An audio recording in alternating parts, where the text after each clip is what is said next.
Selamat siang teman-teman semua. Apa kabarnya? Siang. Selamat siang. Siap, Om David. Siang. Kita hari ini akan membahas tiga bagian, tapi aku akan lebih pada konsen pada bagian pertama dan kedua. Yang pertama soal konsep dasar kegiatan daring, dan yang kedua adalah manajemen to-do list. Di bagian konsep daring itu kita sebenarnya Len tidak pernah mematok konsep apa yang harus dibangun, tapi ada kunci-kunci konsep yang biasa Len lakukan dalam konsepnya. Oh, ini sorry yang tadi. Oke. Nah, ini konsep dasarnya. Yang pertama yang akan ada 4 poin yang sebenarnya jadi patokan dari yang biasa Len lakukan. Yang itu adalah bentuk kegiatan seperti apa yang dilakukan, tentukan dulu bentuk kegiatannya. Kita mau melakukan apa? Seminar kah? Pelatihan kah? Konsultansi, coaching, atau testimonial, atau apapun bentuknya. Itu ditentukan dulu bentuknya. Kemudian siapa yang menjadi target kita? Apakah pemerintah, lembaga pemerintah yang cukup formal, atau ada kelompok masyarakat yang mungkin bahasanya tidak 100% bahasa Indonesia tapi menggunakan bahasa lokal, kemudian kelompok muda, milenial, atau siapapun. Jadi target ini dulu ditentukan sehingga konsep ini bisa terbangun menyesuaikan dengan targetnya. Kemudian kita harus membangun elemen apa yang dibutuhkan, elemen-elemen apa yang dibutuhkan. Misalnya, apa sih material-materialnya, flyernya seperti apa, siapa yang akan jadi narasumbernya, siapa yang akan jadi moderatornya, tim di belakangnya siapa, bagaimana dengan pengaturan Zoom-nya, bagaimana dengan aplikasi-aplikasi yang kita gunakan selama sesi pelatihan, butuh nggak kita aplikasi pihak ketiga, bagaimana dengan tools perangkat kerasnya yang kita butuhkan, apakah cukup dengan menggunakan HP saja atau kita butuh satu ruang memang untuk mengumpulkan semua narasumber dalam satu ruang. Bagaimana dengan kondisi ketika narasumber ada di secara online, elemen apa kita butuhkan. Nah, itu sudah mulai dibahas dalam membangun konsep sebenarnya. Yang terakhir, kita baru merancang wujud dari konsep itu dan membangun to-do list dalam bentuk to-do list. Jadi ini sebenarnya 4 konsep yang menjadi tradisi dari Len sendiri dan pengalaman kami ketika mulai berproses memigrasikan, mengkonvert pelatihan-pelatihan Len secara offline ke online. Jadi ini yang mulai kami bangun selama ini prosesnya.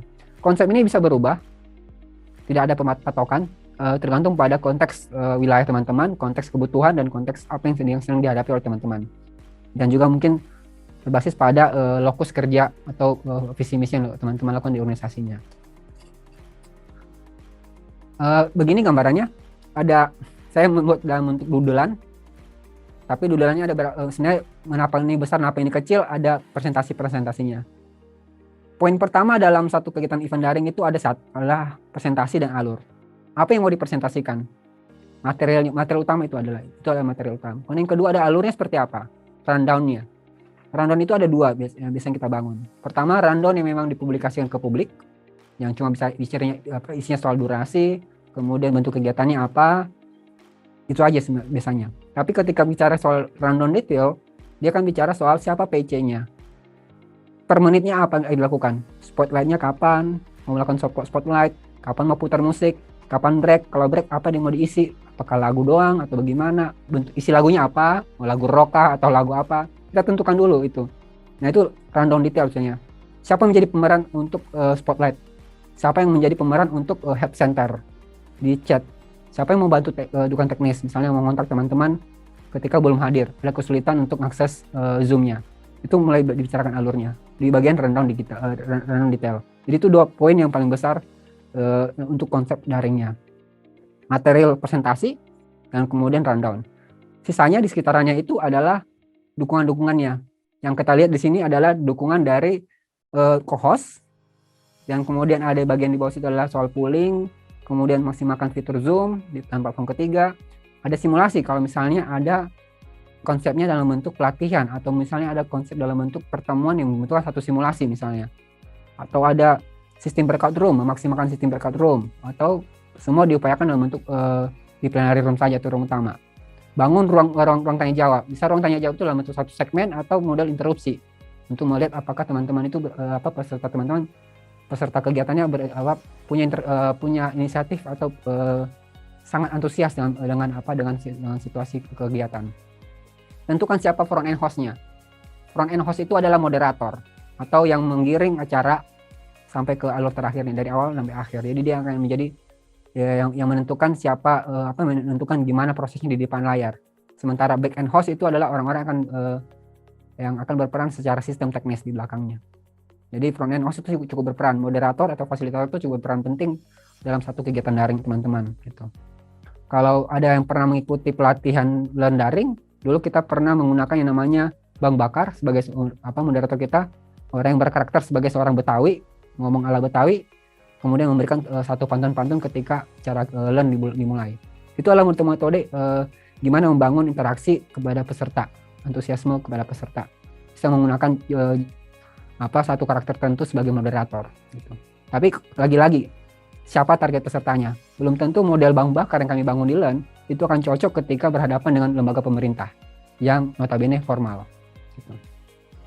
Kemudian tentukan aset-aset materialnya, seperti apa aset-aset yang harus dikeluarkan. Itu baik sebelum acara maupun setelah acara selesai. Kita produksi apa? Apakah butuh video yang akan ditampilkan di publik, di website atau di YouTube kita? Atau kita butuh satu flyer thanks to kepada peserta dan narasumber yang telah menghadiri acara, disertai dengan materi-materi yang sudah disimpan dalam Google Drive, kemudian tinggal dikirim linknya. Nah, ini sebenarnya gambaran-gambaran elemen dalam satu konsep daring itu yang sudah biasa dilakukan oleh Learn selama berproses dengan kegiatan-kegiatan daring di masa pandemi saat ini.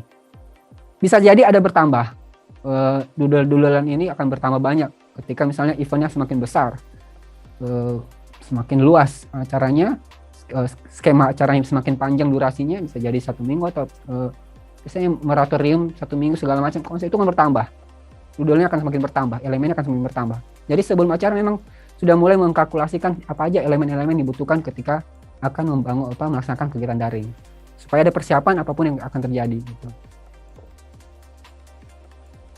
Nah, siklus yang kami lakukan ketika melakukan satu event itu ada 4 siklus yang biasanya kami lakukan.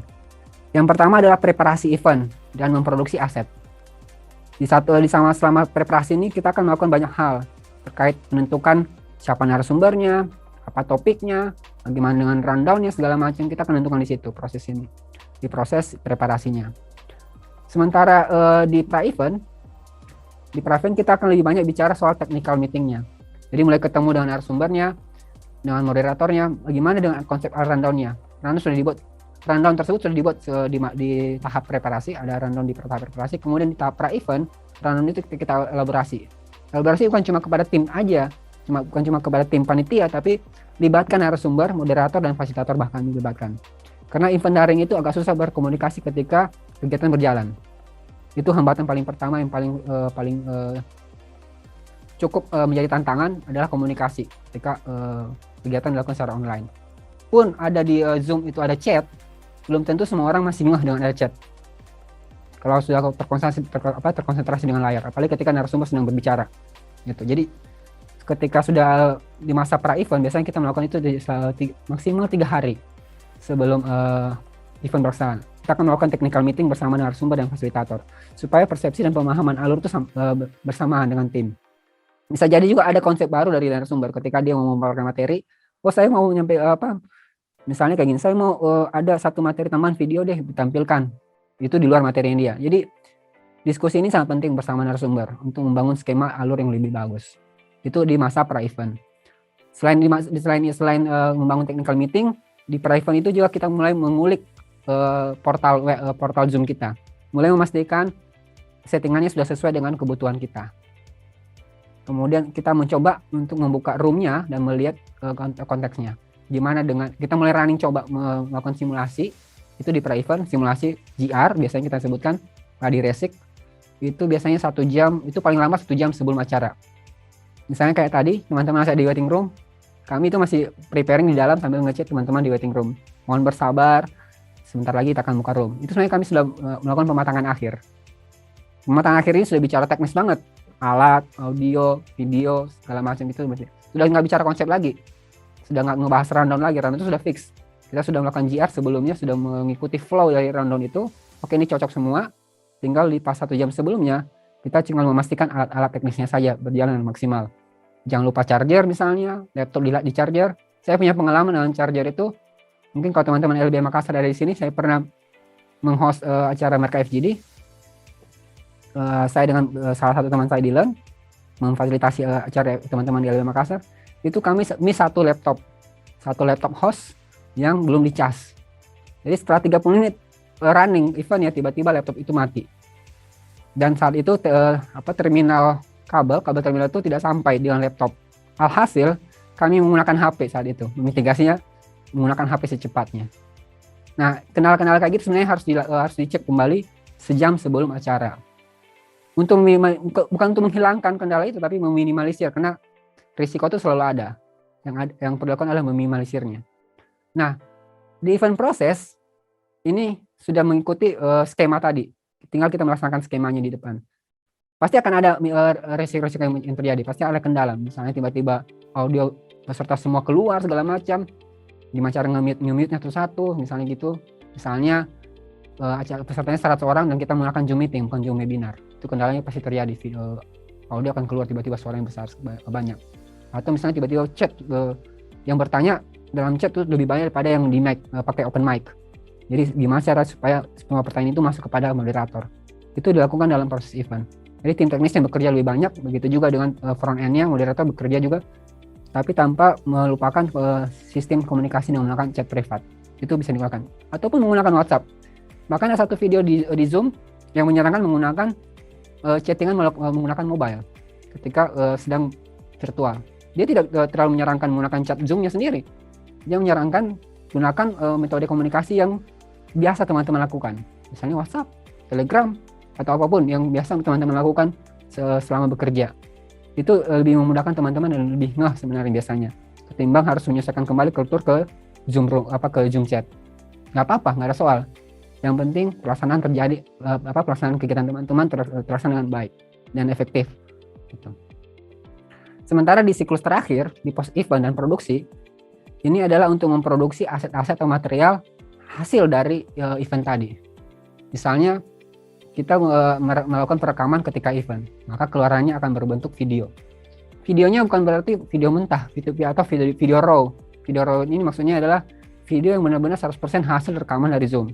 Akan sangat baik ketika misalnya kita melakukan sedikit cut to cut atau editing video ini, supaya videonya lebih renyah ditonton oleh para peserta yang hadir di eventnya, tanpa harus mengulang kembali satu proses panjang dari satu event. Misalnya proses panjangnya itu ada 3 jam ke eventnya. Ketika rekaman raw yang dikirim yang isinya 3 jam juga, dia seakan-akan mengulang sejarahnya lagi 3 jam itu. Pasti tidak akan ada banyak yang bertahan menonton 3 jam sesinya. Tapi ketika ada cleaning cut to cut, misalnya menghilangkan reduksi, misalnya ada suaranya putus segala macam, itu di-cut, dibersihkan segala macam. Jadi ketika mereka nonton itu lebih renyah aja, lebih nyaman aja mereka menonton. Itu adalah proses produksi di pra-event. Ataupun di post-event itu kita mengirimkan kembali satu flyer terima kasih kepada para peserta dan terima kasih kepada narasumber yang telah berkontribusi dalam kegiatan daring kami. Disertai dengan satu link atau 2 link terkait material, presentasi, dan link daripada video itu sendiri. Itu akan membangun kembali engagement peserta dan akan lebih mengingat bagi mereka, menjadi reminder bagi mereka, oh event teman dari lembaga ini sangat baik sekali, mereka sangat berinteraksi dengan kita. Ketika tim event berikutnya, mereka bisa jadi akan menjadi pelanggan dari event-event teman atau peserta yang sangat baik, yang akan sering hadir di acara teman-teman. Itu karena salah satu tantangan di kegiatan daring adalah menghadirkan peserta. Itu salah tantangan kedua tadi. Menghadirkan peserta. Kalau di offline itu mungkin masih mudah ya, menghadirkan 100 orang, 50 orang dalam satu ruangan. Tapi kalau online itu belum tentu. Biasanya kita harus berpikir keras soal isu apa yang kita angkat, topik apa yang kita angkat. Apakah itu renyah bagi mereka atau tidak disukai oleh publik. Kalau misalnya itu menjadi lagi seksi topiknya, biasanya hadir banyak peserta. Tapi kalau misalnya topik itu tidak menjadi hal yang sangat mereka sukai atau apapun, akan sangat sulit menarik peserta. Jadi ketika membangun engagement dengan peserta itu sudah baik, kegiatan kita berikutnya mereka akan pasti hadir. Saya ada keyakinan untuk itu, karena pengalaman lo sudah lakukan itu sebelumnya. Nah ini, ada yang kurang stabil ya Mbak Leli ya, kurang stabil ya sinyalnya. Kalau kurang stabil, biasanya tips saya itu adalah saya berpindah lokasi. Cari lokasi yang area terbuka, cukup terbuka. Kalau misalnya menggunakan HP. Kalau menggunakan WiFi, dekatin laptopnya atau posisikan tempatnya Mbak Leli dekat dengan router WiFi. Atau kalau misalnya memang ada router, ada kabelan, colokin aja kabelannya, itu lebih stabil lagi. Itu tips sederhana kalau misalnya koneksi agak kurang stabil. Misalnya. Kalau benar-benar tips 3 itu ya pastikan kuotanya ada isinya. Itu aja. Kalau misalnya sudah mulai kecil itu sedikit, si providernya mulai pelit dengan koneksinya. Oke, kita lanjut. Nah, ini yang tadi saya sampaikan tadi soal preparasi event. Aktivitas yang biasa teman-teman lo lakukan. Menyiapkan materi disimpan di Google Drive, supaya nanti ketika event terlaksana tinggal kirim link aja. Lebih memudahkan, misalnya. Tentukan narasumbernya, moderatornya siapa, fasilitatornya siapa, kemudian bangun tim back-end-nya, sesuai dengan target, elaborasi konsepnya seperti apa. Mau modelnya seperti apakah ada break berupa stretching atau berupa game segala macam. Banyak sekali konsep yang bisa dibangun, dan sekarang ini lagi marak namanya virtual game segala macam atau virtual ice breaking. Itu teman-teman bisa gunakan untuk membangun suasana di setiap kegiatan teman-teman. Kemudian bangun teknisnya, yang rundown-nya, yang umum dan teknis. Mungkin nanti saya akan coba tampilkan beberapa contoh soal rundown umum dan rundown teknis yang tadi saya ceritakan. Kemudian mulai bikin Zoom meeting mulai di-create pooling juga kalau misalnya diperlukan, sudah langsung create, jadi tidak akan terburu-buru ketika event terlaksana baru bikin pooling. Kemudian bikin flyernya, mulai diseminasikan juga flyernya. Itu biasanya aktivitas yang dilakukan oleh Learn selama preparasi. Maksimal setidaknya 1 minggu sebelum kegiatan ini terlaksana. Lebih baik ketika misalnya 2 minggu sebelumnya sudah dilaksanakan, karena supaya makin banyak informasi yang kita dapatkan ketika akan mencapai pada event. Sementara ketika ini yang sering menjadi pertanyaan dari dan kadang-kadang salah kaprah terkait webinar. Webinar itu harus menggunakan Zoom webinar kah? Ada teman-teman yang bisa menjawab nggak ini? Apakah webinar atau diskusi seminar besar, webinar itu kan web seminar ya, kepanjangannya web seminar, seminar sebenarnya. Jadi seminar dalam seminar online itu webinar. Apakah harus menggunakan Zoom webinar atau bisa menggunakan Zoom meeting? Ada yang bisa jawab nggak? Nggak tahu, Mas. Kalau Nggak tahu. Oke, yang lain ada yang disesuaikan dengan jumlah partisipannya nggak sih, Mas? Oke, itu satu, disesuaikan dengan jumlah partisipan. Mbak Iya. Maya, ada yang lain? Harus ada yang Zoom webinar itu ya, Mas, yang add-on Zoom webinar itu. Kalau nggak salah Ya. yang kemarin Mas bilang. Betul. Oke, harus menggunakan Zoom webinar. Ada lagi? Oke, saya simpan dulu ya. Saya ambil dulu 2 jawaban ini. Benar, yang pertama Mbak Maya, sesuaikan dengan jumlah pesertanya. Kalau cuma pesertanya 10 orang sampai 30, buat apa pakai Zoom webinar? Gitu. Nggak terlalu rame gitu. Atau sampai 50 nggak terlalu rame, masih bisa dihandle oleh Zoom meeting. Gitu. Tapi kalau ketika misalnya jumlahnya sudah sampai 100 lebih, itu ada baiknya mulai berpikir menggunakan Zoom webinar. Kenapa? Tantangan Zoom bombing bukan cuma layar share screen, tapi tantangan Zoom bombing itu adalah audio teror kalau kita bilang sih biasanya, teman-teman bilang audio teror. Pas buka Zoom itu dia akan langsung keluar tuh semua suara. Walaupun kita bisa mute all, tapi sangat capek ketika melakukan Zoom meeting. Zoom meeting itu tidak ada sistem mute all participant automatically. Kalau webinar dia ada itu, langsung mute mereka. Jadi mereka tidak akan bisa unmute diri mereka kecuali si host mengizinkan. Itu skema dari Zoom webinar. Karena memang modelnya adalah model satu arah, komunikasi satu arah. Dan di Zoom webinar itu ada membagi panel partisipannya dengan 2 level. Ada panel panelis dan panel peserta. Jadi sangat mudah mengkonsolidasi, berkomunikasi dengan panelis ketika menggunakan Zoom webinar. Tapi lagi-lagi benar kata Mbak, pastikan dulu jumlah pesertanya berapa gitu. Jangan gara-gara menamai dia webinar, maka pakai Zoom webinar. Jangan juga gara-gara menganggap Zoom meeting itu bisa mengcover semua dengan jumlah peserta sampai 120 bahkan sampai 200, masih mau bertahan dengan pakai Zoom meeting, ya silakan menghadapi namanya audio teror dan yang lainnya. Komunikasi chat akan bertambah banyak gitu, akan susah. Sementara di webinar juga ada namanya fitur Q&A by reply. Jadi dia bisa ngetik pertanyaan, kemudian si panelis akan menjawab dengan mengetik juga. Kayak model chatting gitu dia.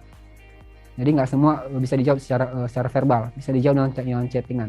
Jadi memang Zoom webinar ini ditempatkan, diposisikan dengan jumlah peserta lebih dari 100, yang benar-benar memang web seminar gitu. Bukan diskusi publik biasa yang kadang-kadang salah kaprah teman-teman, bukan teman-teman, saya juga mengalami salah kaprah di awalnya. Saya anggap webinar itu sama semua dengan diskusi publik dan seminar gitu. Webinar yang dimaksud oleh Zoom di platformnya adalah partisipan yang lebih dari 100 lebih gitu, dan membutuhkan satu effort untuk mengelola semua peserta itu. Jadi itu dua jawaban tadi benar, memang harus pakai Zoom webinar, dan kedua pastikan jumlah pesertanya berapa. Gitu. Yang ini adalah pra-event yang tadi saya jelaskan, yang sering kadang-kala miss di masa sebelum bikin kegiatan. Ketika sudah bikin Zoom meeting, kemudian luput, tidak akan melihat lagi Zoom meetingnya, portalnya. Padahal dia menggunakan sistem registrasi manual.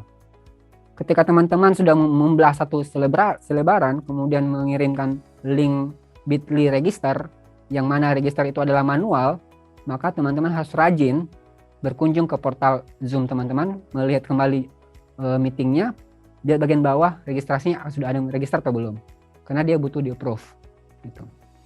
Biasanya kalau di Learn akan mengumpulkan dulu registrannya, kumpulkan dulu registrannya sampai H-1 acara baru di approve semua. Mungkin teman-teman ngalamin ya, yang kemarin beberapa hari yang lalu, sudah 3 hari yang lalu sudah registran, tapi kok nggak ada link Zoom-nya gitu ya, kok nggak ada yang kiriman approval gitu.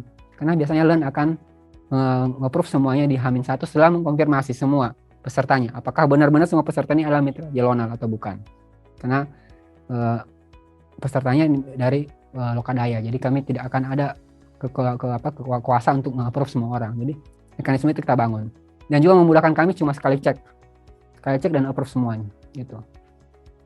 Ketimbang melupakannya dan baru pas H-1 menit baru nge-approve semua, itu belum tentu semua peserta akan mau datang lagi nanti. Udah malas ngecek emailnya dia. Jadi memang pastikan memang apakah satu hari sebelumnya. Dan lebih baik kasih notifikasi di flyer teman-teman bahwa approval akan dilakukan H-1 acara. Itu menjadi informasi bagi calon peserta untuk tahu, oh berarti nanti saya akan dapat link di H-1 acaranya. Gitu. Biasanya ini suka miss, dan juga mengalami hal yang sama. Kadang-kadang luput dengan informasi seperti itu. Kemudian lakukan technical meeting bersama tim backend dengan narasumber atau fasilitator. Lakukan gladi-resi seperti yang saya katakan tadi. Bangun simulasi, lakukan simulasi. Redesign material jika perlu. Misalnya ketika menggunakan PowerPoint as virtual background seperti yang saya pakai sekarang ini. Lakukan redesign, karena ketika menggunakan PowerPoint as virtual background, sebagian dari layar itu akan muncul wajah Anda, badan Anda secara fisik. Kalau sekarang saya posisi yang berdiri karena memakai handycam atau camcorder. Kalau memakai webcam mungkin cuma setengah badan atau cuma badan saja, itu akan kondisinya lebih besar. Jadi pastikan teksnya terbaca. Jadi harus ada melakukan redesign. Kalau tidak melakukan itu ya, kalau tidak menggunakan PowerPoint as virtual background ya nggak apa-apa, bisa pakai PPT atau PPDF yang biasa saja, tinggal share screen saja. Tapi kalau misalnya mau lebih interaktif saja, menggunakan satu fitur yang menarik dari Zoom dengan fitur advance-nya, PowerPoint as virtual background, sebaiknya dia PowerPoint-nya di redesign dengan setengah atau 3/4 dari slide PowerPoint. Itu kemudian selalu engagement dengan peserta, support kepada peserta, misalnya mereka kesulitan untuk mendapatkan email atau ngecek email segala macam, selalu komunikasi ke mereka, dan mulai membangun skenario mitigasi event ketika terjadi sesuatu yang jadi soal. Misalnya kemarin Learn aja mengalami kendala kemarin, misalnya audio, akhirnya tiba-tiba harus ganti ke clip on segala macam, itu harus melakukan mitigasi. Jadi sudah mulai dibangun skema mitigasinya sebelumnya untuk minimasi risiko yang terjadi. Untuk the day of event, biasanya kita akan buka room itu 1 jam, paling telat itu 30 menit sebelum kegiatan dimulai, karena dibutuhkan yang namanya briefing teknis tadi, cek alat segala macam, audio, video segala macam harus dicek, itu cek ulang kembali. Virtual background bahkan kita cek, karena kadang-kadang ada virtual background yang warnanya tidak cocok sebenarnya, tidak bisa masuk. Kadang-kadang masih ada blur di bagian badannya segala macam, itu masih ada. Jadi dipastikan lagi kembali. Kemudian front end dan back end host itu harus sudah hadir dalam room. Itu moderator juga harus hadir. Kembali mereview, kembali rundownnya segala macam. Skimming cepat ya, misalnya kayak gitu. Kemudian pastikan polling sudah bisa diakses kalau misalnya menggunakan polling. Karena kadang-kala kalau co-hostnya banyak, misalnya host ada 1, kemudian co-hostnya ada 3, polling itu biasanya akan muncul di salah satu laptop dari 4 ini. Tidak akan muncul di semua co-host. Pasti ada salah satu. Semisal sekarang saya menggunakan 5 laptop. Dari 5 itu akan ada cuma satu polling yang keluar. Tidak semua 5 laptop itu keluar pollingnya. Hanya salah satu dia pakai. Jadi pastikan memang laptop mana yang akan keluar polling supaya memudahkan teman-teman untuk mengaktifkan pollingnya. Ketimbang harus ngecek satu-satu lagi kemana. Itu biasanya kepanikan terjadi kalau misalnya tidak muncul. Kemudian upayakan konsisten dengan alur dan durasi yang sudah disusun. Biasanya kita ada namanya timekeeper untuk ngecek. Nah, menarik timekeeper ini di Zoom itu ada aplikasi platform pihak ketiganya di marketplace-nya namanya timekeeper. Nah, nanti teman-teman bisa cek itu timekeepernya. Jadi ada jam yang muncul yang hanya muncul di bagian back end-nya saja. Bisa ngeliat timingnya gimana. Itu bisa digunakan timekeeper. Jadi alurnya bisa tertata. Karena kalau misalnya saya belum mungkin sekarang masih sudah agak mendingan ya. Pengalaman saya pertama kali dengan Learn ketika melakukan satu kegiatan daring, lebih dari 2 jam itu peserta sudah nggak sanggup bertahan depan laptopnya. Nggak kuat berlama-lama depan laptop untuk melihat layarnya selama 2 jam. Gitu. Jadi selalu stick dengan alur dan konsep yang sudah dibangun supaya peserta itu lebih nyaman, lebih berinteraksi dengan acara. Karena kalau sudah mulai boring, mulai bosan, dia pasti akan ninggalin. Biasanya tutup video dan pergi. Saya punya pengalaman, videonya masih kebuka, yang ada cuma copy doang, orangnya tidak ada selama acara. Gitu. Itu sering terjadi. Dalam bahkan biasanya ada Q&A, ada yang bertanya lagi, nggak ada yang berjawab, nggak ada yang bertanya atau memberi respon. Itu berarti suasananya sudah mulai sudah mulai cooling down, sudah mulai rendah dari antusiasnya. Nah, yang berikutnya adalah hospitality dibutuhkan, keramahan. Keramahan ini bukan berarti cuma moderator saja yang bisa melakukan keramahan kepada peserta atau berinteraksi dengan peserta. Tapi dorong juga teman-teman di back end, teman-teman di co-hostnya untuk berinteraksi dengan peserta. Bisa dari chat, seperti yang tadi Puput dan Lutfi lakukan. Sering chat aja di roomnya. Itu untuk membangun bahwa mereka itu ada teman selain moderator, ada orang lain yang terlibat dalam proses ini. Ada dukungan teknis nantinya, ada help center. Jadi ketika mereka butuhkan sesuatu tinggal chat dan bisa direspon langsung dari situ. Karena tidak mungkin memberikan semua peran itu kepada moderator.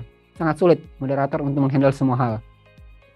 Bukan cuma di chat, bahkan di open mic juga ada akan kesulitan. Jadi jangan diserahkan 100% peran itu kepada moderator, tapi peran co-host juga sangat penting untuk membangun interaksi dengan peserta.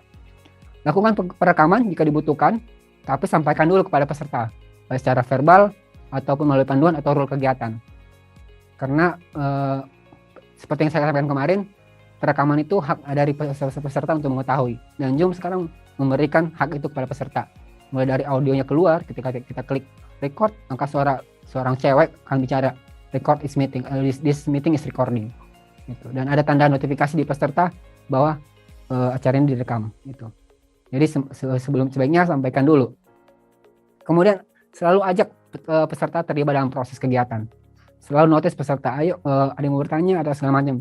Upayakan semaksimal mungkin. Memang tidak akan bisa sampai 100% semua jadi antusias, tapi setidaknya kita mengupayakan ada keterlibatan peserta supaya tidak satu arah saja interaksinya. Di post event seperti yang saya katakan tadi, video, artikel, material publikasi dipublikasikan, diseminasikan, juga berikut dengan material-materialnya dikirimkan kepada peserta. Ini untuk menjaga engagement saja kepada peserta supaya kegiatan berikutnya sudah punya modal investasi terhadap peserta. Ada keyakinan mereka akan hadir lagi dalam acara-acara kita. Itu sebenarnya. Dan juga bisa menjadi membangun feedback kepada peserta untuk mengetahui sejauh mana layanan kita kepada peserta yang hadir kegiatan. Gitu. Nah, itu yang sebenarnya 2 hal tadi yang saya sampaikan, yang paling utama soal konsep event dan juga soal skema to-do list, manajemen to-do list. Ada yang mau ditanyakan nggak dari 2 hal ini? Ya. Pertanyaannya teknis aja setelah Bang jelasin, kelihatannya presentasi PowerPoint yang Bang David siapkan ini memang didesain supaya Bang David berdiri di situ nggak ketutupan itu bacaannya ya. Memang desain seperti itu ya. Betul. Terus tadi mungkin ini Bang, skenario mitigasi event itu seperti apa? Mungkin Abang ulang maksudku penjelasan. Oke, skenario mitigasi ini misalnya kita mulai merancang, membayangkan misalnya kayak kita mau melakukan simulasi dalam pikiran kita atau bersama teman-teman jika terjadi sesuatu. Misalnya kita melakukan kegiatan terus tiba-tiba mic putus, baterai habis. Baterai tiba-tiba low bat, berarti kita harus siapkan baterai. Itu kan proses merancang mitigasi. Siapkan baterai cadangan untuk clip on. Itu satu. Karena baterai Microam itu biasanya kecil. Seperti baterai jam. Dia nggak besar dia. Jadi akan sulit ketika pas acara baru keinget baterai nggak habis dan harus beli ke toko yang cukup jauh jaraknya. Jadi sebaiknya siapkan baterai. Itu satu proses contoh mitigasi. Yang kedua misalnya laptop crash, blue screen. Berarti setidaknya ada siapkan lebih dari satu laptop misalnya untuk dukungan teknis ketika terjadi blue screen. Itu. Atau mungkin sebelumnya pastikan memang laptopnya itu tidak terjadi blue screen, VGA masih baik, aman dan bisa digunakan. Karena kadang-kadang kendala teknis itu terjadi ketika laptop itu stagnan gitu dia. Jadi pastikan dulu bahwa barang-barang utama aman gitu. Ketiga misalnya mitigasi ketika rundownnya terlalu banyak teori nih, apa yang kita lakukan nih gitu misalnya. Atau pemaparan cukup panjang, apa yang kita lakukan untuk memberikan break kepada peserta. Jadi selalu gunakan sistem breaking time. Bisa jadi kalau misalnya acaranya 3 jam, pakai breaking time dua kali. Apakah 10 menit cukup? Oh kurang, tambah 15 menit deh. Apakah cuma diam-diam aja dalam break, semasa break, putar lagu. Itu sistem mitigasi yang terjadi. Kalau misalnya tiba-tiba lagunya ternyata salah dalam acara, kita ternyata sukanya lagu pop, ternyata yang peserta kita lebih suka dangdut, chat aja di chat di room, teman-teman mau request lagu apa gitu selama break time. Jadi mendorong encourage kepada peserta untuk terlibat bersama kita di saat sesi break time gitu. Mau lagu dangdut gitu, ya silakan diputar lagu dangdutnya karena bukan kesukaan kita yang kita putar ke situ, kesukaan peserta. Nah itu contoh-contoh sebenarnya mitigasi untuk mau. Jadi kita mulai merancang, kita mulai menggambarkan event itu berjalan dalam pikiran kita. Saya sebut itu sebagai main game. Pikiran kita mulai berbayang soal acara itu seperti apa nantinya. Mulai berpikir kemungkinan buruk yang terjadi supaya kita bisa mengurangi resiko-resikonya. Jadi mulai menyiapkan hal-hal yang bisa memitigasi beberapa hal itu. Tapi lagi-lagi ya bukan menghilangkan risiko ya atau kendala yang terjadi. Ini cuma meminimalisir saja sebenarnya. Risiko itu pasti akan ada terjadi. Nah, berikutnya kita akan bahas soal material kegiatan. Sebenarnya material ini sangat menyesuaikan sebenarnya dengan bentuk kegiatan yang apa. Jadi fleksibel saja materialnya seperti apa. Beberapa contoh-contoh yang sudah pernah Learn lakukan. Kemarin sempat saya tampilkan juga beberapa contoh flyer gitu. Ada e-flyer, kemudian ada e-sertifikat sebenarnya itu bukan sertifikat, e-sertifikat. Bagi misalnya kalau bikin pelatihan yang berbayar contohnya kayak gitu atau pelatihan yang memang membutuhkan sertifikat. Kemudian handout, modul atau materi presentasi itu dikumpulkan saja. Kadang-kadang kita suka lupa dengan kayak gini. Secara udah selesai kita lupa meminta kepada narasumber untuk menyerahkan materi presentasinya. Kemudian tour dan rundown siapkan. Kemudian panduan dan rule bagi peserta. Besok saya akan tampilkan contohnya seperti apa panduannya itu. Karena besok kita akan lebih merancang satu material besok kegiatannya. Kemudian mulai bangun skema material ice breaking seperti apa. Itu. Kemudian ada polling atau survei kalau misalnya membutuhkan itu. Kalau pelatihan sekali pasti akan masih sulit kalau dikatakan sebagai survei, tapi bentuk polling saja nggak apa-apa. Pollingnya mungkin isinya bertalian dengan kegiatan. Misalnya apakah nanti contohnya akan teman-teman isi sendiri sebenarnya. Contohnya seperti apakah pelayanan ketika pelatihan sudah sesuai dengan kebutuhan, apakah penyampaian materi sudah sesuai dengan kebutuhan, sudah baik atau gimana. Jadi polling itu sebenarnya untuk mendapatkan feedback dari peserta supaya ke depannya bisa menjadi bahan review kita untuk kegiatan-kegiatan berikutnya. Kemudian video teaser kalau misalnya membutuhkan bisa menggunakan mekanisme mini podcast atau video pendek yang cuma durasi 1 menit yang bisa diupload ke Instagram. Isinya cuma informasi terkait kegiatan yang kami lakukan.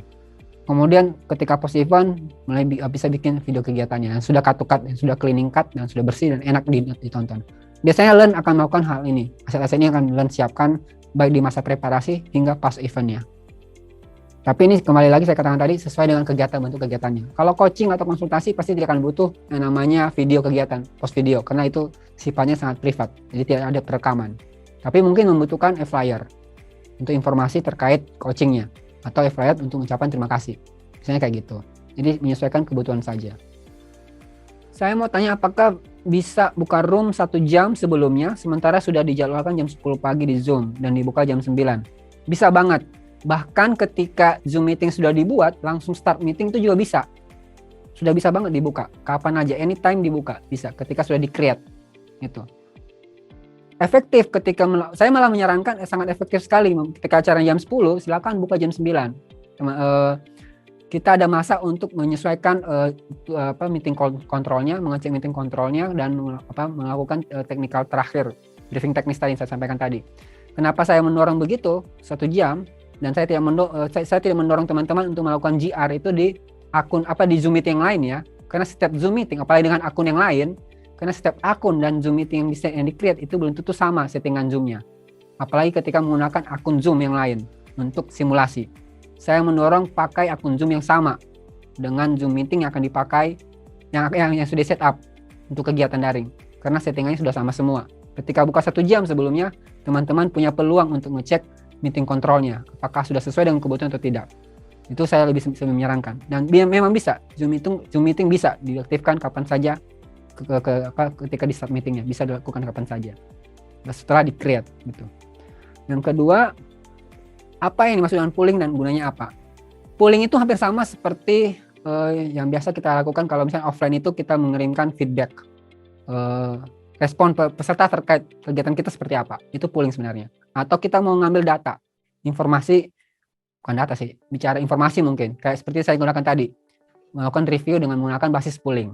Jadi mengambil. Tapi pooling ini sifatnya kuantitatif, kuantifikasi. Jadi jawabannya sudah ada, tinggal pilih. Dia select choice, bukan free text atau bukan jawaban elaborasi. Itu bedanya. Kalau survei bisa jawaban elaborasi, tapi kalau pooling dia cuma jawaban yang sudah tinggal dipilih saja. Misalnya setuju, tidak setuju, baik, tidak baik, segala macam, atau bisa dimodifikasi sesuai kebutuhan. Pooling ini tidak diharuskan hanya untuk feedback saja. Bisa teman-teman gunakan untuk review, bisa teman-teman gunakan untuk menggali informasi sebelum masuk kepada pelatihan. Bisa digunakan kayak gitu juga. Jadi untuk mendapatkan informasi. Hampir sama dengan survei, beda tipis dengan survei, tapi memang dia sifatnya kuantifikasi saja dan memang hanya untuk pada satu segmen tertentu. Kalau survei itu kan bisa lebih pada kualitatif dia, lebih kualitatif dan lebih terelaborasi. Sementara pooling itu kuantifikasi aja, kuantitatif saja, cuma angka-angka dan grafik saja yang akan muncul gitu. Jadi tapi membantu sekali untuk mendapatkan feedback, untuk mereview satu kegiatan segala macam, atau mendapatkan informasi dari peserta ketika meeting itu sudah dilaksanakan atau sedang berjalan. Seperti tadi contoh pertama tadi yang saya gunakan, tadi saya pakai sistem pooling untuk menggali atau mereview sesi pelatihan kemarin. Jadi bisa digunakan untuk banyak hal pooling itu. Itu ya gimana? Tadi terus bagaimana cara bikin poolingnya di Zoom? Apakah ada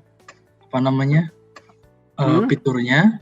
Dan pertanyaan lainnya, ketika saya kemarin mencoba untuk supaya ada penonton di luar room, jadi kan kita mau live streaming misalkan di media sosial. Cuma itu yang efektif tuh gimana ya? Kadang saya nggak bisa masuk untuk ke YouTube maupun ke Facebook gitu.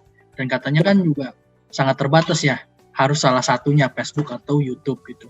Nah, kira-kira ada saran ataupun tips gimana biar lancar gitu, di room lancar, kemudian di yang lain juga lancar gitu. Ya, oke. Sebenarnya ini udah masuk ke sesi tips and trick yang akan kita masuk di sesi hari ketiga, tapi nggak apa-apa. Ini bisa menjadi ancang-ancang kita untuk masuk sesi sesi ketiga. Besok itu sebenarnya kita akan elaborasi banyak hal terkait mitigasi kendala-kendala. Nah, soal pooling kita create ketika meeting, ketika membuat schedule meeting. Mungkin saya akan tampilkan dulu sebentar. Teman-teman lihat sekarang tampilan layar saya ya, yang ada chat dan ada toolbar dan ada Zoom. Nah, ini adalah virtual schedule meeting kita hari ini ketika dibuat. Nah, ketika teman-teman sudah buat misalnya contoh kayak gini, di bagian bawah fitur ini ada pada Plan Pro ke atas, fitur poll. Kalau survei cuma ada di Plan Add-on Webinar. Nah, di bagian bawah ini ada namanya pooling, registration, email, branding, pool, dan live streaming. Di sini teman-teman bisa klik dan tinggal create. Di sini saya sudah bikin 2 dan sudah ada tanda sini yang naik grafik, berarti sudah ada yang isi sebenarnya. Jadi saya bisa lihat sebenarnya isinya seperti apa gitu. Contohnya seperti begitu. Bisa di-create di situ. Di-create di back end-nya, di portalnya bisa melakukan create, atau bisa jadi bisa dibuat juga ketika misalnya sudah dalam room. Nah, di sini teman-teman bisa ngelihat ada namanya pooling di bagian bawah sini, nomor 3 di toolbar. Ini bisa langsung create ketika teman-teman, tapi kendala ketika di meeting, maksudnya sudah ketika berproses di meeting, ketika melakukan pooling, dia akan nge-refer kembali ke belakang. Ketika saya buka ini misalnya, ini saya kondisi merah karena saya lagi pakai 4 co-host. Jadi salah satu co-host saya yang memiliki kewenangan atas pooling. Seperti yang saya sampaikan tadi, ketika di meeting, pooling hanya muncul pada satu device host atau co-host saja. Tidak semua co-host atau host memiliki kewenangan untuk membuka pooling ketika di meeting. Ketika menggunakan lebih dari satu co-host. Jadi ketika misalnya muncul kayak gini, kalau misalnya cuma menggunakan satu host saja, pasti akan ada tanda sini create pooling. Teman-teman klik create pooling, dia akan kembali nge-refer ke belakang, ke tampilan Zoom meeting tadi. Ke sini, ke bagian meetingnya. Bentar. Dia akan masuk ke sini. Ke pooling. Misalnya saya akan create dari sini. Saya tinggal klik create, kemudian berikan pertanyaan apa. Misalnya judulnya pooling soal apa? Pooling pelatihan misalnya. Langsung tinggal masuk pelatihan contoh pertanyaannya. Apa yang mau ditanya dan jawabannya apa. Opsinya cuma ada 2, single choice dan multiple choice. Karena tadi saya bilang tadi sifat pooling adalah kuantitatif, bukan kualitatif. Jadi cuma ada jawaban yang tinggal peserta pilih. Untuk mengambil pooling ini bisa sifatnya anonymous. Anonymous berarti yang memberikan jawaban tidak muncul namanya ketika kita ekstrak data poolingnya, atau bisa dilepas centangnya, jadi kita tahu siapa yang mengisi apa gitu. Jawaban siapa gitu, ketahuan. Ini tergantung teman-teman juga, kalau misalnya ada privasi sebenarnya tidak perlu tahu lah siapa yang mengisi ini, mungkin jawabannya cukup sensitif, silakan klik anonymous untuk merahasiakan siapa yang memberi jawaban itu. Misalnya gitu. Untuk pooling di Zoom dia membatasi sampai 10 pertanyaan untuk satu pooling. Tetapi jumlah poolingnya dalam satu sesi event bisa sampai 25. Ini saya sekarang statusnya sudah 2/25. Jadi bisa menggunakan 25 pooling selama satu event. Tapi lagi-lagi hati-hati. Dia selalu mengikuti urutan. Jadi jangan berharap ketika teman-teman membuat pooling secara random, urutan pertama misalnya pooling di sesi akhir, urutan kedua baru pooling sesi awal, yang akan muncul itu kan pooling di sesi akhir di awal.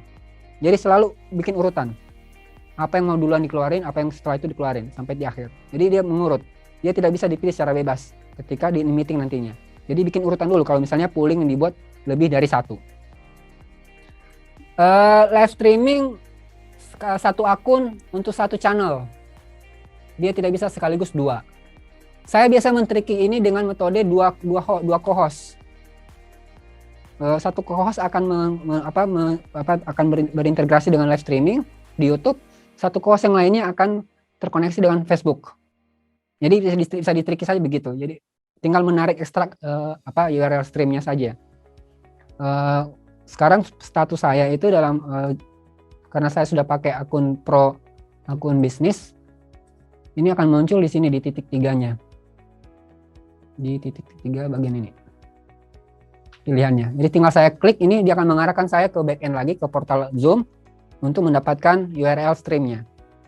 Nah, biasanya dia akan bersifat credential key. Ada satu credential key yang akan teman-teman butuhkan untuk memasukkan mensinkronisasikan antara Zoom meetingnya dengan YouTube-nya. Nah, kegiatan untuk mensinkronisasi ini bisa dilakukan sebelum event sebenarnya. Jadi nanti pas saat event tinggal launch aja, gitu. Atau di YouTube-nya tinggal di launch. Nanti dia akan otomatis menunggu durasi ketika Zoom meetingnya aktif, dia baru muncul tampilannya.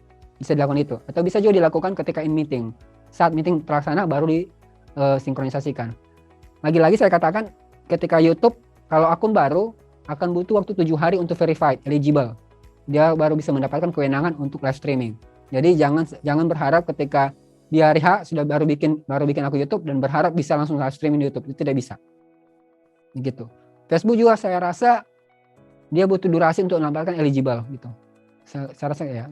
Saya pernah cuma coba sekali, tapi saya merasa lebih efektif pakai YouTube saja daripada Facebook. Mungkin ada yang memilih pakai Facebook gitu. Nah, kendala pada live streaming ketika menggunakan dua konektivitas sekaligus adalah pada kuota, kemampuan bandwidth-nya teman-teman. Pastikan kemampuan bandwidth-nya teman-teman kuat. Karena delay-nya akan sangat tinggi sekali. Bisa jadi tangan saya baru ke sini sekarang, mungkin di YouTube masih di bawah, baru ke atas dia. Jadi delay cukup lama. Itu akan menghambat komunikasi antara peserta yang hadir secara live streaming. Mereka akan sangat terlambat mendapatkan informasi. Jadi perhatikan betul delay-nya seperti apa. Biasanya di dashboardnya Zoom YouTube live streaming itu ada tanda bit delay-nya berapa per second, berapa frame per second akan ketahuan. Jadi secepatnya dimitigasi kayak gitu. Aku sih mendorong lebih baik satu live streaming saja, stick pada satu live streaming, misalnya YouTube saja, tapi arahkan semua peserta ke situ. Atau kalau milih Facebook, misalnya banyakkan audiens teman-teman ada di Facebook, pakai itu saja lebih baik. Karena bandwidth-nya akan lebih bisa di-manage, bisa dikelola, dan acara bisa lebih maksimal. Sementara kalau misalnya mau mengetikkan polling, teman-teman peserta di YouTube itu tidak akan bisa mengakses polling. Hanya polling itu hanya bisa diakses oleh orang-orang yang hadir di dalam Zoom meeting, bukan hadir secara live streaming. Tapi bisa jadi teman-teman bisa memodifikasi pollingnya dengan dua metode. Jadi di Zoom meeting pakai polling dengan fitur polling, di Google di YouTube bisa menggunakan Google Form. Tinggal share aja di situ di komennya. Silakan isi feedback untuk peserta untuk pelatihan kami. Pakai Google Form. Itu bisa digunakan mekanisme kayak gitu. Jadi ada tips, ada trik yang bisa kita lakukan untuk mengelola kendala-kendala yang terjadi misalnya, atau untuk mendapatkan ekspektasinya kita. Kalau misalkan kita nggak berhasil di lives-nya itu, kenapa ya kira-kira? Dari saya katakan tadi, bandwidth-nya. Pastikan bandwidth-nya, kemampuan bandwidth-nya, dan pastikan juga YouTube teman-teman itu sudah eligible. Cek di profilnya, di profil akun YouTube-nya. Gitu. Kita memiliki, memang email kita itu, Gmail itu akan terkoneksi dengan YouTube. Ya, pasti itu. Tetapi belum tentu Gmail kita yang punya akun YouTube itu sudah eligible untuk live streaming. Dia butuh namanya channel. Apakah kita sudah punya channel di YouTube? Saluran maksudnya. Karena akun YouTube yang biasa kita pakai untuk play YouTube, akun Gmail yang bisa kita pakai untuk play YouTube itu belum tentu punya channel. Mirip-mirip seperti Zoom tadi. Dia punya user berlisensi dan user partisipan. Gitu. Ketika kita cuma nge-play YouTube dengan menggunakan akun Gmail saja, bisa jadi posisi kita cuma sebagai partisipan saja yang menggunakan YouTube untuk memutar musik. Tapi bukan untuk mempublikasi. Ketika mempublikasi berarti kita harus masuk dalam status berlisensi atau memiliki akun YouTube-nya atau mengaktifkan channel di YouTube. Jadi pastikan dulu punya channel, cek di profilnya settingan, kemudian biasanya paling bawah itu ada namanya pengecekan eligibilitas fitur YouTube. Di situ ada yang namanya live streaming. Pastikan itu sudah bisa nyala. Kalau sudah nyala, bisa diklik, berarti kita bisa langsung live. Biasanya 7 hari proses itu ketika kita membangun channel. Gitu. Kegagalan kedua adalah bandwidth. Itu yang paling sering terjadi.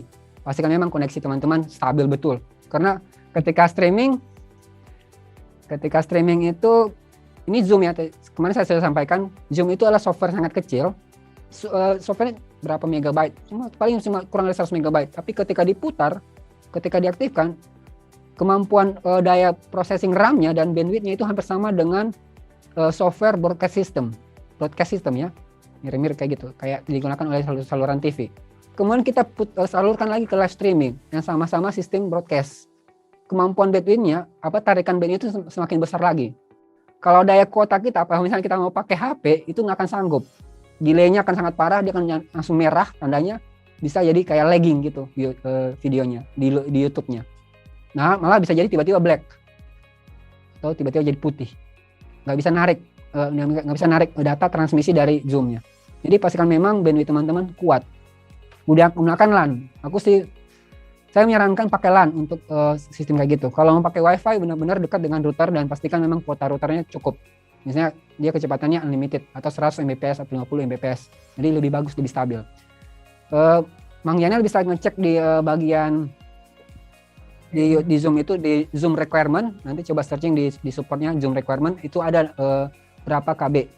Nah ini teman-teman saya baca nanti di sini di Zoom requirement, di bagian bawah ini processing RAM-nya, dia butuh berapa recommended-nya. Nah ini ada bandwidth, kemampuan bandwidth-nya. Teman-teman pastikan betul requirement ini sudah bisa mencukupi dari kemampuan kuota teman-teman.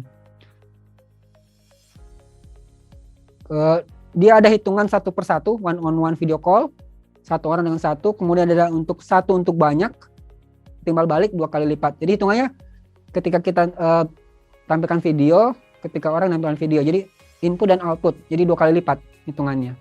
Jadi sangat besar sekali bandwidthnya sebenarnya. Ketika misalnya Zoom meeting kita ada peserta 100, ya kalikan 100 aja berapa KB. Itulah total bandwidth yang dibutuhkan oleh Zoom untuk running. Bandingkan ketika misalnya live streaming lagi, makin kencang lagi dia. Nah, makanya tadi pastikan betul bandwidth-nya kuat dan kemampuannya cukup bisa untuk live streaming gitu. Tadi ada lagi yang bertanya dari Mas Jaka ya. Berdasarkan pengalaman selama melakukan kegiatan Zoom meeting ini, apakah ada pembedaan dalam melakukan persiapan kegiatan Zoom berkaitan dengan audiens yang berbeda? Misalnya audisinya masih anak sekolah ataupun audiens dewasa. Pengalaman LAN untuk anak kecil mungkin belum ada ya, karena kita melakukan pelatihan itu lebih pada teman-teman CSO, OMS, dan juga ada kadang-kadang individu gitu. Pasti sih menurut saya ada pembeda ya. Hampir mirip ketika kita melakukan kegiatan luring atau offline. Ekspektasi kita bicara dengan audiens kita. Kalau anak kecil pasti kita akan susah melakukan satu canda-candaan yang cukup sifatnya dewasa atau bahasa-bahasa yang memang susah mereka dapatkan. Anak kecil pasti maunya bermain. Jadi kita akan berpikir bagaimana membangun game dalam satu kegiatan kita atau mengantusias mereka. Anak kecil biasanya lebih cepat boring daripada orang dewasa gitu. Jadi mekanismenya pasti akan berbeda, treatmentnya akan berbeda. Pun juga misalnya kalau misalnya dalam kondisi pertemuan kita itu satu genre, misalnya kelompok perempuan misalnya, teman-teman akan harus sensitif terhadap namanya gender balance segala macam misalnya kayak gitu. Jadi selalu selalu melihat target audience itu pasti akan merubah skema daripada konsep kita, akan sangat mempengaruhi konsep yang kita bangun. Kalau target audience itu akan sangat mempengaruhi. Menurut saya begitu. Jadi untuk membangun satu skema konsep, pastikan memang siapa audiens kita. Itu apakah publik secara luas? Kalau publik secara luas itu level average-nya berapa? Makanya kemarin saya sempat mengirimkan satu survei ke teman-teman yang memastikan range usia teman-teman di mana. Itu untuk memberikan kepada saya gambaran akan bentuk seperti apa yang saya sampaikan pemaparan saya dan bagaimana konsep pelatihan yang akan saya bangun. Survei sangat diperlukan ketika misalnya mau melakukan satu kegiatan. Ya bukan berarti harus melakukan setiap kegiatan, mau dia pertemuan biasa juga melakukan survei gitu, enggak juga, tapi ada kala-kala survei itu dibutuhkan untuk misalnya kegiatan cukup besar atau mau mendapatkan gambaran terlebih dahulu. Misalnya untuk pelatihan itu sangat dibutuhkan namanya survei untuk mendapatkan gambaran siapa peserta kita nanti ke depannya. Sehingga ketika kita bangun konsep itu sudah setidaknya menyesuaikan, mencapai titik kesesuaian dengan pesertanya. Begitu Bang Jaka. Banyak Mas. Monggo. Iya gini Mas, kalau kadang-kadang kan kita ini ya buat satu Zoom meeting yang pesertanya sih nggak banyak gitu kan, misalnya di event apa, terus karena kita berasal dari daerah yang berbeda, akhirnya kita buat pertemuannya melalui Zoom meeting gitu kan. Nah, karena ini momen tertentu, misalnya waktu hari HAM, misalnya kita mau diskusi nih di Apsari melibatkan anggota-anggotanya Apsari yang dari beberapa daerah. Terus kan kita juga mau share nih ke teman-teman, akhirnya kita memutuskan untuk streaming melalui YouTube-nya Apsari gitu. Nah, tapi saya nggak paham sih Mas teknisnya berapa bandwidth-nya Wi-Fi-nya Apsari gitu. Tapi kan kalau di kita kok ada 5-6 orang, ya udah 5-6 itu pakai Wi-Fi semua gitu kan, Wi-Fi semua. Jarang yang pakai data. Jarang yang pakai data kan, kayak Wi-Fi semua. Nah, mensiasati, karena kemarin kita pernah sekali streaming ke YouTube. Benar ya Mas bilang bahwa ketika di YouTube gitu kita udah sampai Medan, itu dia baru ngomong sampai Pakam gitu. Saya merhatikan ini gimana, ada apa? Tapi saya berpikirnya, jaringan Wi-Fi kita lambat nih gitu. Nah, untuk mensiasatinya supaya jangan delay-nya kelamaan gitu. Apakah misalnya seperti yang Mas bilang bahwa laptop yang untuk streaming kita pakai LAN misalnya gitu, bisa begitu? Atau gimana nih mengatasinya untuk teknis yang kayak gitu, Mas? Makasih. Oke. Yang situasi yang saya tangkap dari Mbak Siti itu ada 5 orang menggunakan WiFi di satu WiFi yang sama. Begitu situasinya. Iya di ininya sama, 5 orang ya modemnya source WiFi-nya sama. Iya. Source WiFi-nya sama. Oke, 5 laptop. Nah, 5 laptop ini mengakses semua YouTube juga. Enggak, Atau satu aja. Satu aja. Satu yang mengakses YouTube, sementara yang lainnya mengakses Zoom Meeting. Yang YouTube pasti mengakses Zoom Meeting juga. Iya. Betul, oke. Ini kondisinya kayak gini, Mbak. 5 ini sudah menghabisi semua bandwidth, proses bandwidthnya, karena sumbernya satu. Wi-Fi, satu source Wi-Fi, bukan source yang berbeda dari Wi-Fi itu. Misalnya kalau misalnya teman-teman punya 2 source Wi-Fi yang berbeda itu lebih bagus. Tapi ketika satu source ini cuma 25 sudah berperan dalam Zoom, itu udah gede banget. Kemudian satu yang mengaktifkan live streaming makin gede lagi. Aku menyarankan supaya lebih efektivitas pakai 2 laptop saja. 2 laptop ini, satu untuk ke live streaming, yang satunya gunakan LCD proyektor, screen yang besar, kemudian pakai webcam yang menampilkan semua peserta teman-teman yang tadi 4 orang tadi pakai laptop. Cuma dapat satu WiFi, satu koneksi. Jadi akhirnya jadi 2 koneksi. Yang jadinya 5 bisa diminimalisir menjadi 2, gitu. Jadi bisa di-tricky dengan menggunakan LCD proyektor saja yang besar, semua orang tampil pakai webcam. Itu orang kelihatan semua. Hampir sama seperti posisi saya sekarang tadi dengan Bang Brojim yang 2 orang dengan menggunakan satu source webcam. Gitu. Sebenarnya nggak merubah kan sebenarnya konsepnya. Kalau ada yang mau bicara ya silakan bicara saja, misalnya ketemu ngobrol aja, karena kan areanya sama, kita sama-sama dalam satu spot yang sama secara fisik. Jadi ketika satu spot yang sama sebaiknya menggunakan device yang minimal aja, tapi gunakan tampilan yang lebih besar aja, TV kah atau LCD, karena bisa menangkap semua orang. Gunakan webcam eksternal, kamera eksternal, misalnya webcam murah, bukan murahan ya, murah kayak Logitech itu bisa dapat sampai 150 atau 200 yang kemarin ditampilkan oleh Bang Brojim, itu murah tapi bisa mendapatkan semua orang yang tampil. Bandwidthnya berkurang jadi 2. Itu akan lebih meringankan beban ketika kita live streaming. Delay di live streaming memang tidak bisa jadi 0. Maksudnya tidak sama-sama seperti real time. Saya akan begini, dia akan jauh begini juga. Nggak bisa. Selalu ada delay. Tapi gimana cara meminimalisir delaynya sampai kepada berapa detik saja. Itu upayanya. Nah, upayanya kurangi device yang sama, mengakses WiFi yang sama. Kurangi jumlah device yang mengakses WiFi yang sama. Bandwidth itu menjadi hal yang utama. Kedua adalah device, main device-nya, itu laptop atau PC. Kalau mau lebih baik, siapkan satu device PC atau CPU yang RAM-nya mungkin paling 8 GB, kemampuan RAM-nya ada VGA yang cukup baik. Second nggak apa-apa, LAN itu yang punya LAN itu second. Kita punya bekasan, kita nggak beli baru untuk CPU, untuk running CPU. Tapi ketika CPU itu lebih kuat kemampuannya ketimbang laptop. Laptop overheat-nya lebih cepat. Ketika dia overheat, dia akan kesulitan untuk processing RAM. Tapi kalau CPU ada kemampuan kipasnya lebih bagus dan daya kemampuan processing RAM-nya lebih cepat dia. Tinggal disambungkan dengan kabelan, dia akan berjalan lebih baik. Gitu. Jadi bisa ditrikin dengan cara-cara seperti gitu sebenarnya. Minimalisir device yang mengakses pada WiFi yang sama. Gitu Mbak Siti. Oke, thank you Mas. Nah, ini teman-teman bisa melihat ada contoh yang saya tampilkan di sini, nanti akan di-share kepada teman-teman melalui link oleh teman-teman di backend nantinya di breakout room. Inilah contoh-contoh salah satu model to-do list yang kami bangun. Ada preparasi di atasnya, kemudian ada pra, event, dan post eventnya. Kemudian ada durasinya di sini. Teman-teman bisa lihat durasinya di sini.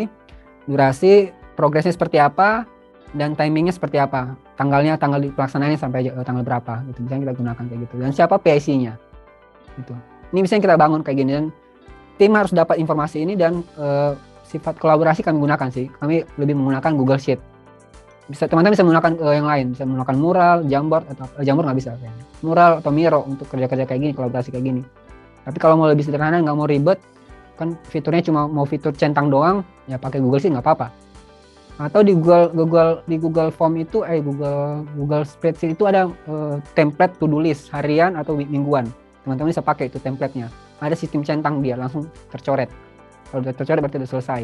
Itu bisa dipakai dan kemudian di-share ke teman-teman yang akan terlibat.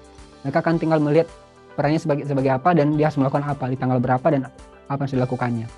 Ketika teman-teman stick pada plan seperti gini, ada keyakinan setidaknya 80 sampai 90% event itu berjalan dengan baik gitu. Sesuai dengan ekspektasi karena kita sudah punya planning. dan sudah punya langkah-langkah apa yang harus kita lakukan untuk persiapan. Jadi sebenarnya untuk membangun event itu kita nggak cuma bicara pada the day of the event, tapi hari-hari sebelum event itu persiapan seperti apa. Itu yang sangat krusial sebenarnya ketimbang ketika eventnya itu 70-30 atau 60-40% perbandingannya. Oke, kalau begitu terima kasih teman-teman untuk sesi hari ini. Kita bisa lanjut besok. Besok itu selain kita akan presentasi, kita akan bicara dua hal terakhir sebenarnya itu ya, kayak merancang rundown segala macam, itu akan ada kita lakukan besok. Yang ternyata ada kelompok yang sudah selesai, jadi mungkin kita akan melihat contoh rundown yang sudah mereka bangun nanti besok. Jadi teman-teman punya gambaran gimana mulai rundownnya nantinya. Oke, terima kasih dan sampai jumpa besok. Bye-bye.